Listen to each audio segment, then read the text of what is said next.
Okay, hello, and thank you for joining me again. So today I'll be discussing job advertisements. So I'm still continuing with the thread of recruitment, selection, and placement. And job advertisement is one of the important pre-selection tools that we use when it comes to recruitment, selection, and placement.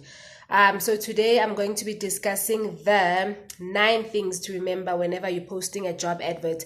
So again, never mind, my eyes will be darting to and fro from my notes to the camera, to the screen. I just want to make sure that I cover everything, that I cover all the important points.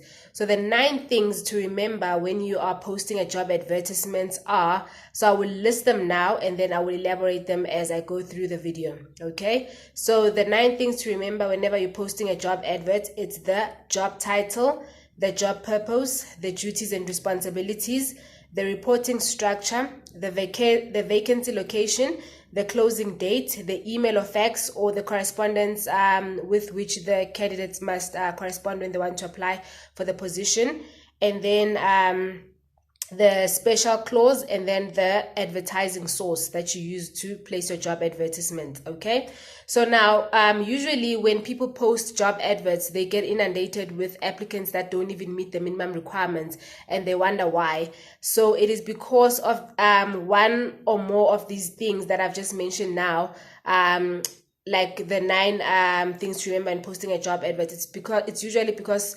one or more of them have not been done the way that they should have been done, and then you find applicants applying that don't even meet the minimum requirements. You find that out of 100 applicants that you've received, only one maybe meets the minimum requirements, and not even all the minimum requirements, maybe 3 of the minimum requirements that you've listed in the job advert.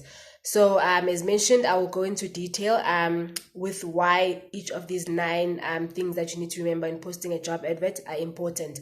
So the first one is a job title. So a job title is important for obvious reasons, so that the candidates, they know exactly what they're applying for, and then it also helps you with your record keeping. And a job title also serves as a filter, like in the career sites that the candidates, they use when they search for jobs. So that's why the job title is important. And then the job purpose, what is a job purpose? A job purpose is a summary of all the duties and responsibilities. So a job purpose would typically be 1 to 4 sentences, like a summary of the whole job, like a synopsis of the job that you are advertising.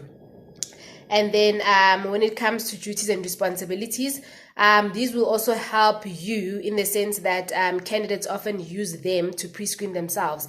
So if they go through the duties and responsibilities, they'll be able to assess if this is the kind of thing that they would see themselves doing or growing into if they're not currently doing it at the moment.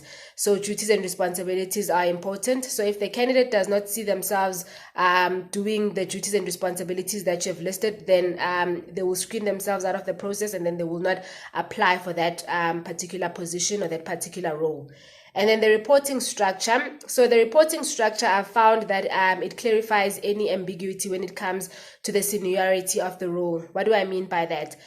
Some organizations have a fairly flat structure. So you would find, for example, that an HR manager reports directly to the CEO, and then other organizations, their structure is not so flat. So you'd find an HR manager reports to an HR director, an HR director reports to an HR executive, an HR executive reports to the CEO. So let's say, for example, the person is an HR manager where they are currently working, who's reporting directly to a CEO. So when they find that the reporting structure, they'll be required to report, for example, to an HR director. So they will be able to gauge that, okay, maybe this might be a sort of a demotion for me. It's not actually horizontal move, if they're seeking to make a horizontal move. Okay, so then they will pre-screen themselves out of the process as well, instead of wasting everybody else's time. When they arrive at the interview, then you inform them who they'll be reporting to, and then you find that they're no longer interested in the role, because maybe that decision making will be limited, and they have to run everything else past the HR director, for example. So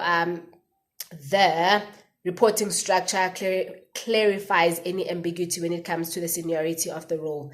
And then the vacancy location. So the vacancy location, it also helps you to pre-screen out candidates that are not willing to relocate, So it's not nice when you do a telephonic pre-screening and then you inform the candidate that no, the role is in Gauteng, for example, and they're based in Cape Town, and then they're not interested in relocating because for various reasons, maybe their family structure is there, the support structure is there, and they're not willing to part with that support structure.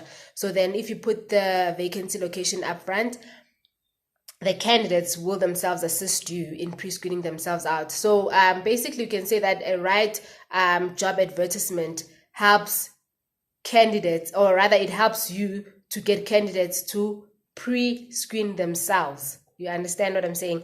So, and then the closing date as well, because some publications, you can find them lying around maybe a year after the job advert was posted. So if there's no closing date, you can find other candidates, they're still applying, and then you get in like inundated with paperwork that is absolutely unnecessary. But let's say maybe you posted an advert last year in March in 2018, and then maybe September 2019 it lands in somebody else's lab. They can see that, oh, there's a credit control, and then they say, oh, it closed 30th of April 2018, so I'm too late, So a closing date helps you in that way. And then the email, fax, or correspondence just makes it easier for you and the candidates as well, so that you don't get calls, people wanting to find out how must they apply, is it too late to apply. So when there's an email, they know that to send the email address attaching their CVs and their qualifications if you need them to attach their qualifications. And then the special clause. So the special clause would go something like this. If you have not heard from us 30 days after the closing date, then consider your application unsuccessful. So I found that this provides closure for the candidates, and it also saves you the time and the effort of having to write regret letters to candidates that have not been shortlisted. However, I do believe that candidates that have been shortlisted or that have at least come through for an interview, I believe that those candidates deserve a decent feedback in the form of a phone call or a regret letter. And if it's internal candidates, it's also, I prefer it that maybe you advise them where they fell short and then you develop a development plan from there. But in any case, that I was diverting a bit back to job advertisements. And then the advertising source is also critical to determine the quality of candidates that you get. Because you find some advertising source, when you advertise, it's either you receive too many applicants that don't even meet the minimum requirements, or you find no applicants at all, or you find 3 applicants or 4 applicants after an advert has run, say, for weeks or a month, So it's important to choose and select the advertising source very carefully to ensure the quality of candidates. So there are some awesome career sites that you can check out where you advertise for a job, you actually get quality applicants applying for your job that you have advertised for. So those are the 9 things to remember whenever you are posting a job advert. So this snippet of video, my target, or it's beneficial, let me not even call it a target, it's beneficial for recruiters, for HR personnel, and for business owners who are just starting out and who are still doing everything else themselves. So these 9 essential tips will help those people that are involved or engaged in placing job adverts and drafting job adverts. So just for the last time, let me just go over them again, just to list them so that they're fresh in your mind.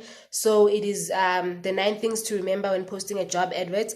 It is it's a job title, job purpose, duties and responsibilities, reporting structure, vacancy location, closing date, email or fax correspondence, special clause, and the advertising source.